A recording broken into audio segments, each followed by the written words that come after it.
যাকাত হলো ইসলামের পঞ্চস্তম্ভের মধ্যে গুরুত্বপূর্ণ একটি স্তম্ভ, নামাজের পরেই যার স্থান। হাদিসে এসেছে, আল্লাহর হাবিব বলেছেন, বুনিয়াল ইসলামু আলা খামসিন, ইসলামকে 5টি পিলারের উপরে স্থাপন করা হয়েছে। শাহাদাতি আল্লাহ ইলাহা ইল্লাল্লাহ ওয়া আন্না মুহাম্মাদার রাসূলুল্লাহ, এর 1 নাম্বার পিলার হলো, ইসলামের 1 নাম্বার স্তম্ভ হলো এই ঘোষণা দেওয়া, আল্লাহ ছাড়া কোনো ইলাহ নাই, মুহাম্মাদুর রাসূলুল্লাহ সাল্লাল্লাহু আলাইহি ওয়াসাল্লাম তিনি আল্লাহর বান্দা এবং রাসূল, যেটাকে আমরা বলি কালেমা বা ঈমানের ঘোষণা দেওয়া, তাওহীদ এবং রিসালাতের ঘোষণা দেওয়া। এটা ইসলামের 1 নাম্বার পিলার। 2 নাম্বার পিলার কি? ওয়া ইকামিস সালাহ, সালাত প্রতিষ্ঠা করা। 3 নাম্বার কি? ওয়া ইতাইজ যাকাত। আমরা বাংলাদেশে বলে ফেলি কালেমা, নামাজ, রোজা, কিন্তু সিরিয়ালটা হবে কালেমা, নামাজ, বলেন বলেন কালেমা, নামাজ। আমরা যখন কোনো মানুষকে নেকামল করার কথা বলি তখন আমরা বলি ভাই নামাজ রোজাটা ঠিক মতো কর, কিন্তু কোরআন বা হাদিসে কোথাও আপনি নামাজ রোজা একসাথে এসেছে এমন কোনো আয়াতও পাবেন না। আপনারা যে তারাবির নামাজ আদায় করেন দেখবেন হাফেজ সাহেবরা পড়েন না, যেখানেই নামাজের কথা সেখানেই যাকাতের কথা। ওয়া আকিমুস সালাতা ওয়া আতুজ যাকাতা অন্য ফরম্যাটে এসেছে, ওয়া ইকামিস সালাতি ওয়া ইতাইজ যাকাতি।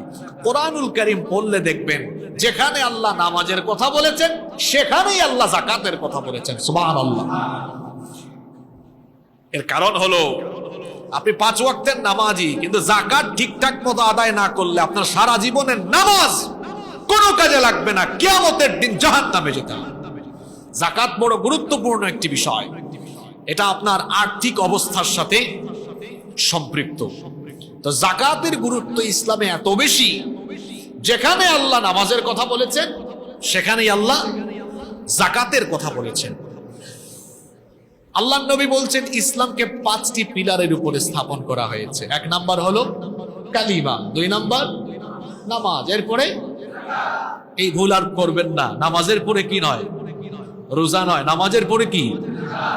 4 নাম্বার ওয়াল হজ, হজ যদি সামর্থ্য থাকে হজ করা। 5 নাম্বার হলো ওয়া সাওমি রমাদান, রমাদান মাসে রোজা রাখা। তাহলে সবাই বলেন তো ইসলামের 5টা স্তম্ভের মধ্যে মাঝামাঝিতে আছে কোনটা? জোরে বলেন। কেন মাঝামাঝিতে আল্লাহ রেখেছেন? এর একটা সিগনিফিকেন্স, একটা তাৎপর্য আছে না নাই? ইসলামকে আপনি যদি একটা টেন্ট, তাঁবুর সাথে তুলনা করেন, তাঁবু, একটা তাঁবু খাটানোর জন্য, তাঁবু টানানোর জন্য তাঁবুর চারপাশে আপনি 4টা খুঁটি দিলেন, কিন্তু তাঁবুর মাঝখানের খুঁটিটা না দিলে তাঁবুটাকে কি উঁচু করে রাখা যাবে? কথা বলেন। তাঁবুর মাঝখানের খুঁটিটা না দিলে যেমন তাঁবু উঁচু হয় না, ঠিক তেমনি যাকাত বাদ দিয়ে নামাজ, রোজা, যাকাত সবকিছু করে যাকাত যদি মুসলমানদের সমাজে প্রতিষ্ঠিত না থাকে, ওই মুসলমান সমাজ, দেশ, রাষ্ট্র, সভ্যতা পৃথিবীতে কোনোদিনও মাথা উঁচু করে দাঁড়াতে পারবে না। আপনি যদি এর প্রমাণ চান, বর্তমান দুনিয়ার প্রত্যেকটি মুসলিম রাষ্ট্র যাকাত ভিত্তিক অর্থনীতিকে তাদের রাষ্ট্রের অর্থ ব্যবস্থা থেকে বাদ দেওয়ার কারণে গোটা বিশ্বের অর্থ ব্যবস্থায় এরা সবচাইতে নিম্নতর জায়গায় অবস্থান করছে। একটা তাঁবুর মাঝখানের খুঁটি না থাকলে যেমন তাঁবু উঁচু হবে না, মুসলমানের দেশে যদি যাকাত রাষ্ট্রীয়ভাবে কায়েম না থাকে, প্রতিষ্ঠা না থাকে, যাকাত রাষ্ট্রীয়ভাবে কালেকশন ডিস্ট্রিবিউট না থাকে, এরা জীবনেও মাথা উঁচু করে দাঁড়াতে পারবে না। গরিবের জাত গরিবই থাকবে। গরিবের হালত দূর করার জন্য, দারিদ্রতাকে একেবারে রিমুভ করে দেওয়ার জন্য আল্লাহ দিয়েছেন যাকাত ব্যবস্থা, আর ইবলিস এনেছে সুদ ব্যবস্থা। সুদ ভিত্তিক অর্থনীতি আমরা গ্রহণ করে নিলাম। পশ্চিমাদের দেখানো অর্থনৈতিক নিয়ম কানুনকে আমরা গ্রহণ করে নিলাম। আমাদের বিশ্ববিদ্যালয়গুলোর দিকে তাকান, বেশিরভাগ বিশ্ববিদ্যালয়গুলোতে ইকোনমিক্স এন্ড ব্যাংকিং নিয়ে পড়াশোনা হচ্ছে, বিজনেস স্টাডি নিয়ে মানুষ পড়ছে, বিবিএ করছে, সিএ করছে অনেকে, কিন্তু খুব হাতে গোনা কয়েকটা বিশ্ববিদ্যালয় আছে যেখানে ইসলামী অর্থনীতির উপরে পড়াশোনা হয়। আমাদের দেশের বেশিরভাগ ছেলেমেয়েরা জানেও না ইসলাম যে এত সুন্দর অর্থ ব্যবস্থা দিয়েছে। ইসলাম শুধু নামাজ রোজার কথা বলেই শেষ করে নাই। আপনার পেটে যদি ক্ষুধা থাকে, পকেটে যদি পয়সা না থাকে, আপনার নামাজেও মনোযোগ থাকবে না। ওই যে আমি কথার কথা সবসময় বলি, একটা কথা যুক্তি দিয়ে, যে হুজুরের বেতন কম ওই হুজুরের পিছনে মুসল্লিদের নামাজ হয় কিনা আমার সন্দেহ আছে। কারণ ওই হুজুর নামাজে দাঁড়াইলে তার বউয়ের কথা মনে পড়ে, বউ বলছে ঘরে পেঁয়াজ নাই, চাল নাই, ডাল নাই। আরে যে হুজুরের মাথায় পেঁয়াজ আর চাল ডালের চিন্তা থাকে, ওই হুজুরের নামাজে খুশু থেকে আসবে আমারে বলে। ইসলাম এমন একটি সমাজ ব্যবস্থা কায়েম করতে চায়, আপনার সমাজে একদিকে কারো থাকবে বিল্ডিং আর বিল্ডিং, আরেকদিকে মানুষ বস্তিতে বাস করবে। নো, ইসলাম এমন সমাজ চায় না। ইসলাম একটি ভারসাম্যপূর্ণ সমাজ ব্যবস্থা চায়।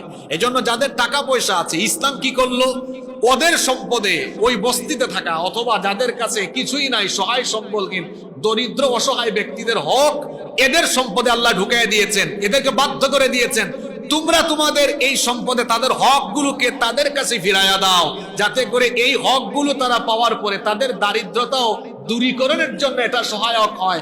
আর যেন গোটা সমাজে কোনো দারিদ্রতা নামক কোনো অভিশাপ না থাকে, গোটা সমাজ যেন দারিদ্র মুক্ত হয়ে যায়। সুবহানাল্লাহ। আপনি ইসলামের সৌন্দর্য এখনো বুঝতে পারেননি। দারিদ্রতাকে ইসলাম কখনোই প্রমোট করে না।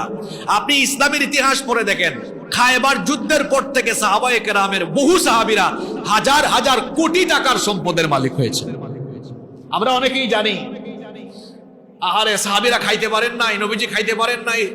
অনেক সাহাবীর এক কাপড় দুই কাপড় ছিল। হ্যাঁ, এটা ছিল খায়বারের আগ পর্যন্ত অবস্থা। খায়বারের পরে কি হয়েছে ওই ইতিহাস আপনি পড়ে দেখেন, এক এক সাহাবী হাজার হাজার কোটি টাকার সম্পদের মালিক হয়েছেন। সুবহানাল্লাহ। তো না হলে এরা ইসলামের জন্য এত দান করেছে কিনা? যেমনটা ছিল তেমনটা তারা দানও করেছে। রাষ্ট্রীয়ভাবে জাকাত ব্যবস্থা যদি প্রতিষ্ঠিত থাকে, তাহলে ওই রাষ্ট্রে দারিদ্রতা নামক কোনো জিনিস আর থাকে না। যার কারণে দেখা গিয়েছে আমাদের পূর্ববর্তীদের যুগে, আপনারা ইসলামের ইতিহাস পড়ে দেখুন, ওমর ইবনে আব্দুল আজিজ রাহমাতুল্লাহি আলাইহির জামানায় মানুষ জাকাত নিয়ে রাস্তায় রাস্তায় ঘুরেছে। জাকাত যাদেরকে দেওয়া হয় যে 8 খাতে, ওই 8 খাতের কোনো খাতই উনি খুঁজে পায় না। গরিব মিসকিন নাই তো, কারণ এর আগে বেশ কয়েকটা যুগ ধরে জাকাত ব্যবস্থা প্রতিষ্ঠিত থাকায় দারিদ্রতা সেই সমাজ থেকে, সেই সভ্যতা থেকে বিলীন হয়ে গিয়েছে। সুবহানাল্লাহ। আমরা তো প্রায় সময় বলি যে বাংলাদেশে আপনি যদি জাকাত রাষ্ট্রীয়ভাবে কালেকশন করে ডিস্ট্রিবিউট করতে পারেন, 5 বছর পরে বাংলাদেশে একজন গরিব মানুষ থাকবে না, একজনও থাকবে। আপনি যদি এটাকে চাপার জোর বলেন, তাহলে এটা আপনার ভুল হবে। আপনি ইসলামী অর্থনীতি নিয়ে পড়াশোনা করেন, জাকাত ব্যবস্থা নিয়ে পড়াশোনা করেন, বুঝবেন ইসলাম কত সুন্দর ফর্মুলা দিয়েছে। আসুন আমরা আজকে এগুলো বোঝার চেষ্টা করি। তো ইসলামে জাকাতের গুরুত্ব এত যে এটা একদম ইসলামের যে মৌলিক স্তম্ভগুলো আছে তার মাঝামাঝিতে এটা অবস্থিত। জাকাত ইসলামের অন্যতম গুরুত্বপূর্ণ স্তম্ভ হওয়ায় কারো উপরে জাকাত ফরজ হওয়া সত্ত্বেও কেউ যদি জাকাত না দেয় সে অবশ্যই গুনাহগার হবে। আর কেউ যদি ইসলামের এই গুরুত্বপূর্ণ বিধানকে অস্বীকার করে সে কাফির হয়ে যাবে। ইসলামে এই জাকাত ব্যবস্থাকে আমাদের পূর্ববর্তীরা রাষ্ট্রীয়ভাবে এত মূল্যায়ন করতেন।